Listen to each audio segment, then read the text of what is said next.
Oke, kalau sebelumnya kita bicara tentang pola pikir, maka saat ini kita akan bicara tentang pola sikap atau nafsiyah. Kemarin kita bahas tentang kepribadian, itu terdiri dari pola pikir dan pola sikap. Yang pertama kita bahas tentang pola pikir dan aspek-aspek yang penting untuk kamu tahu agar pola pikir berkembang.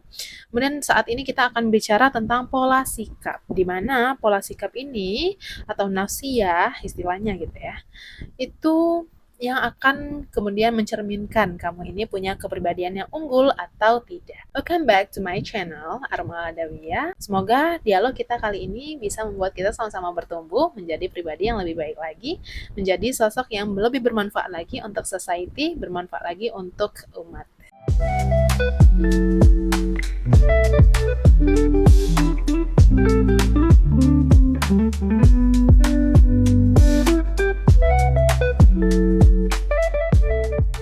Oke, apa sih pola sikap? Pola sikap itu adalah aspek lain selain pola pikir yang membentuk kepribadian seseorang. Di mana kepribadian inilah yang kemudian menjadi nilai dari individu atau seseorang tersebut.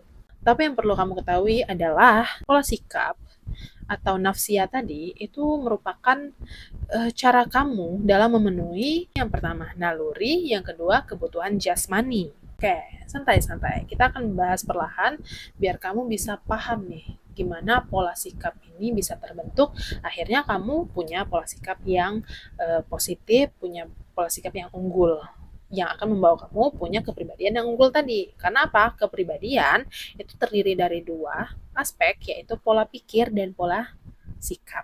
Nah, kita sedang membahas pola sikap ini tadi. Karena pola pikir itu udah ada di video sebelumnya. Cek aja ya. Nah, karena pola sikap adalah cara kamu dalam memenuhi naluri dan kebutuhan jasmani, kita bakal bahas dua ini ya. Yang pertama, kita akan membahas tentang naluri. Jadi kalau bicara tentang naluri, sebenarnya manusia itu punya 3 naluri. Yang pertama naluri bertuhan, naluri untuk eksistensi, kemudian yang terakhir adalah naluri berkasih sayang. Kita bedah 3 hal ini ya. Secara defaultnya, sebenarnya manusia itu pasti punya naluri untuk bertuhan. Udah dari bawaan lahir, kita itu punya naluri untuk meninggikan sesuatu. Maka nggak heran kalau di sekolah dulu tuh kan kita pernah bahas tentang ada dinamisme, animisme. Walaupun pada saat itu mereka memang belum mengenal Tuhan sebagaimana kita mengenal saat ini. Tapi konsep bertuhan, konsep meninggikan sesuatu itu udah ada. Udah ada karena memang dari sononya manusia itu udah tercipta seperti itu. Meninggikan sesuatu, merasa rendah, merasa ada yang lebih tinggi dari dia, itu memang bawaannya manusia. Nah, dalam hal ini kita sebagai muslim dalam memenuhi naluri kita untuk bertuhan, kita menuhankan Allah. Kita tahu Tuhan kita Allah, kemudian kita hanya bertuhan kepada Allah dan ikut apa yang kemudian dikatakan oleh Allah. Selanjutnya adalah naluri eksistensi. Ini mencakup kebutuhan bertahan hidup, di mana kamu sebagai manusia itu ingin eksis di lingkungan kamu. Eksis dalam hal ini bukan narsistik ya, tapi eksisnya ini misal kamu ingin ambil peran sebagai guru kah, atau kamu ingin mengambil peran sebagai penyanyi kah, ingin mengambil peran sebagai ibu, ingin mengambil peran apa di masyarakat. Nah, ini bagian dari naluri manusia. Jadi kalau yang terkenal itu di Jepang itu ada mengurung diri gitu ya. Dia dia bukan tidak punya naluri eksistensi, tapi dia akan mencari eksistensi lainnya. Misal, kebanyakan dari orang yang mengurung diri itu, dia biasanya eksis di dunia maya.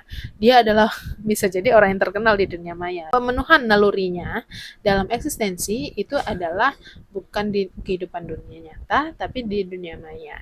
Nah, ini adalah bentuk dari naluri eksistensi. Karena defaultnya manusia seperti itu, pasti dia akan memenuhi eksistensinya sebagai manusia, baik itu pemenuhan di dunia nyata ataupun di dunia maya. Nah, kamu adalah orang yang bagaimana pemenuhan eksistensinya. Kemudian naluri berkasih sayang. Nah, naluri berkasih sayang ini adalah bentuk keluarga, berkasih sayang dengan orang tua, berkasih sayang dengan anak, pasangan. Ini adalah naluri default juga. Jadi 3 naluri tadi, naluri bertuhan, eksistensi, dan kasih sayang itu udah pasti ada di diri seseorang. Kemudian yang selanjutnya kita akan bahas tentang pola sikap seseorang dalam memenuhi kebutuhan jasmani. Apa sih kebutuhan jasmani misalnya? ya, makan, tidur, itu adalah kebutuhan jasmani. Jadi, kalau kamu adalah orang yang memenuhi kebutuhan jasmanimu sesuai dengan pandanganmu, cara pikirmu, pola pikirmu, maka itulah yang menjadi gambaran pola sikapmu. Kalau pola pikirmu harus makan makanan yang halal, maka pola sikapmu adalah tidak memakan makanan curian, tidak makan makanan yang haram, kayak gitu kan, yang jelek, yang buruk untuk kesehatan. Ini adalah pola sikap dari apa? Dari pola pikirmu yang harus makan makanan yang halal dan thoyyib. Nah, ketika pemikiranmu yang harus makan makanan yang halal dan thoyyib, dan kemudian pola sikapmu tidak makan makanan yang haram, inilah yang membentuk kepribadian kamu. Oh, ternyata kepribadianmu ini, misal pola pikirmu dapatnya dari mana? Pola pikir Islam gitu ya. Berarti inilah yang kemudian pancaran kepribadian Islammu. Jadi kalau kamu mau menjadi manusia yang autentik, yang unik, sesuailah pola pikir dan pola sikap. Jangan pola pikirnya ini pola pikir Islam, tapi pola sikapnya malah tidak sesuai dengan pola sikap Islam. Misal gitu. Pola pikirnya ini pola pikir Islam, makanan itu harus yang halal dan thoyyib gitu ya. Tapi pola sikapnya justru dia makan makanan yang haram. Justru dia makan makanan yang didapat dari hasil mencuri. Nah, ini bukan kepribadian yang sesuai dengan Islam. Karena apa? Meski pola pikirnya adalah makan makanan yang halal dan thoyyib, tapi kalau pola sikapnya justru sebaliknya, dia tidak memiliki kepribadian Islam. Atau misal kayak gini, kita pernah mungkin lihat orang itu pakai kerudung menutup aurat. Pas ditanya, ternyata dia bukan muslim. Ditanya lagi, kenapa pakai itu? Ya enak, adem, indah dipandang. Apakah dia bisa dikatakan berkepribadian Islam? Tidak. Kenapa? Karena meskipun dia menutup aurat sesuai dengan arahan Islam, tapi pola pikirnya itu bukan dikarenakan, oh ternyata menutup aurat ini adalah kewajiban. Bukan, tapi berdasarkan indah, enak dilihat. Nah, itu adalah pola pikir yang ada di dalam tekonya tadi, yang ada di dalam pemikirannya tadi. Artinya, dalam sebuah kepribadian, dua ini harus terpenuhi. Pola pikirnya harus pola pikir yang sama dengan pola sikapnya. Pola sikapnya harus sama dengan pola pikirnya. Ketika dua aspek ini tadi sama, maka ini yang akan menjadi kepribadiannya. Gimana?